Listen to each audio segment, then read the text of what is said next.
प्यारे बच्चों, ये आज की विज्ञान की वर्कशीट है। वर्कशीट नंबर 4 और 27 जुलाई की है बेटा। तो हम भौतिक और रासायनिक परिवर्तन के बारे में पढ़ेंगे। ठीक है, तो इसमें आप देखेंगे भौतिक परिवर्तन का मतलब, अगर आपको याद हो पिछली वर्कशीट में बताया था कि जो हम आँखों से देखते हैं वो भौतिक गुण होते हैं, है ना। अ, आकार कैसा है, गोल है, चौकोर है, या मतलब आकृति गोल चौकोर बोलेंगे, आकार में हम बोलेंगे बेटा छोटा या बड़ा। ठीक है, और रंग कैसा है, और उसमें जो है ये चीज़ें जो हम आँखों से देख पा रहे हैं, और उसका मतलब स्थिति कैसी है, द्रव है, ठोस है, गैस है, इन सबको हम भौतिक गुण कहते हैं। और जो रासायनिक गुण होते हैं, खट्टा है, मीठा है, वो कड़वा है, वो उसके रासायनिक गुण होते हैं। लेकिन आज हम भौतिक और रासायनिक परिवर्तन के बारे में पढ़ेंगे बेटा। तो परिवर्तन का मतलब ये होता है बदलाव। ठीक है, तो हम दैनिक जीवन में अपने आसपास बहुत से परिवर्तन दिखाई देते हैं, यानी बदलाव दिखाई देते हैं, जैसे जलना, जंग लगना, वाष्पीकरण, है ना। तो ये परिवर्तन दो प्रकार के होते हैं, भौतिक परिवर्तन और रासायनिक परिवर्तन। तो परिवर्तन के दो प्रकार हो गए, भौतिक और रासायनिक परिवर्तन। तो बेटा हम पहले भौतिक परिवर्तन के बारे में जानकारी लेते हैं। तो भौतिक परिवर्तन का मतलब हो गया कि वह परिवर्तन जिसमें आकार, रंग और अवस्था में परिवर्तन हो जाता है, उसे भौतिक परिवर्तन कहते हैं। नया पदार्थ नहीं बनता। जैसे मम्मी आटा गूंद रही हैं, तो आटे को गूंद के गोल कर लो, चौकोर कर लो, तिकोना कर लो, कैसी कर लो, तो वो भौतिक परिवर्तन है ना बेटा। और जो ऐसे परिवर्तन जिसमें कोई नया पदार्थ नहीं बनता है, तो नया पदार्थ तो बना नहीं, वो तो वही का वही रहा, तो भौतिक परिवर्तन हुआ ना। कागज़ के टुकड़े को आप छोटे छोटे टुकड़ों में फाड़ दीजिए, तो कागज़ तो रहेगा ना, उसको हम भौतिक परिवर्तन कहेंगे। जल का भाप बनना, जल की जो है भाप बन गई, भाप को ठंडा करके वापस जल बना लो, जल माने पानी बेटा। बर्फ़ का पिघालना, अगर आप पानी को ठंडा करोगे बर्फ़ बन जाएगी, बर्फ़ को गर्म करोगे तो पानी बन जाएगा। तो इसमें अवस्था में परिवर्तन हो गया ना, लेकिन नया पदार्थ तो नहीं बना ना, तो इसको हम भौतिक परिवर्तन कहते हैं। तो अब हम जानकारी लेते हैं इसकी रासायनिक परिवर्तन की ले लेते जानकारी हम। रासायनिक परिवर्तन में क्या होता है, वह परिवर्तन जिसमें एक से अधिक नए पदार्थ बनते हैं रासायनिक परिवर्तन कहलाते हैं। और सभी नए पदार्थ रासायनिक परिवर्तनों के कारण बनते हैं। जैसे आपने घिया को काट के छोंक दिया, सब्जी बना दी, तो सब्जी क्या है, रासायनिक परिवर्तन, क्योंकि वापस घिया नहीं मिलेगी। ठीक है ना। जो प्याज आपने डाला, वो वापस कच्चा प्याज नहीं बनेगा ना। टमाटर आपने डाला, टमाटर वापस कच्चा नहीं बनेगा ना, है ना। तो ये सब रासायनिक परिवर्तन हो गए। तो नए उत्पादों में अतिरिक्त रासायनिक परिवर्तनों में निम्न घटनाएं भी हो सकती हैं, जैसे ऊष्मा अथवा प्रकाश का अवशोषित होना, ध्वनि का उत्पन्न होना, किसी गैस का बनना, रंग या गंध में परिवर्तन। अब मैं आपको इन सब के बारे में बारी बारी से बताऊंगी। जैसे ऊष्मा अथवा प्रकाश का अवशोषण, देखो आप फुलझड़ी जलाते हो, माचिस की तीली जलाते हो, तो पहले आपने उसको ऊष्मा दी, गर्मी दी, तभी तो वो जले ना।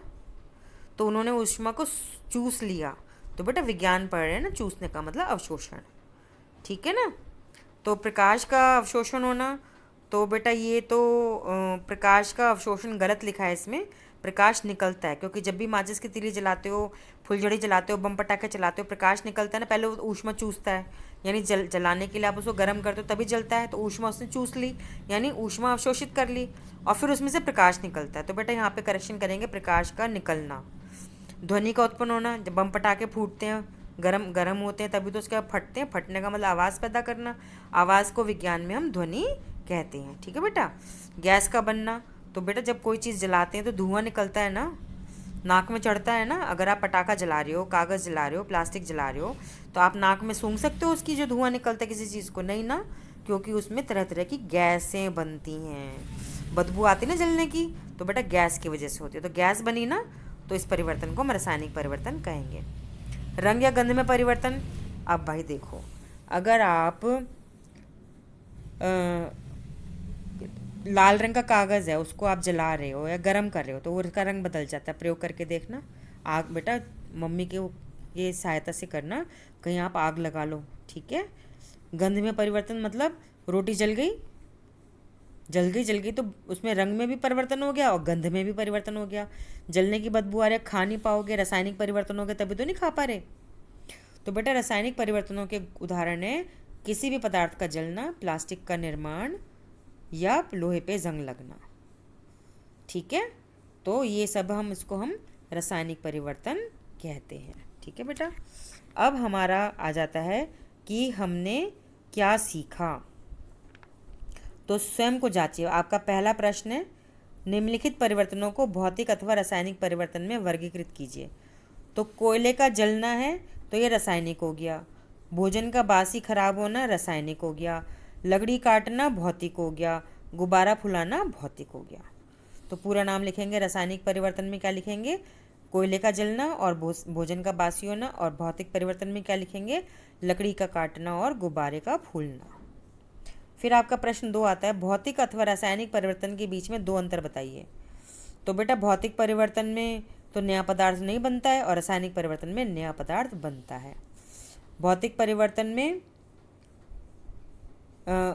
आकार छोटा बड़ा हो जाएगा, है ना, लेकिन रासायनिक परिवर्तन में तो रंग गंध सब बदल जाती है। ऐसे करके आप 2 अंतर यहाँ से और यहाँ से छांट के लिख दीजिए। इसमें से आप भौतिक परिवर्तन का लिखेंगे, इसमें से आप रासायनिक परिवर्तन के लिखेंगे। 2 बातें भौतिक की लिख दो, 2 बातें रासायनिक परिवर्तन की लिख दो। कैसे लिखोगे, ऐसे एक तालिका बनाओगे, यहाँ लिखोगे भौतिक परिवर्तन, यहाँ लिखोगे रासायनिक परिवर्तन, 2 बातें भौतिक परिवर्तन की लिख दो, 2 बातें रासायनिक परिवर्तन की लिख दो, प्रश्न 2 के उत्तर में। ठीक है बेटा।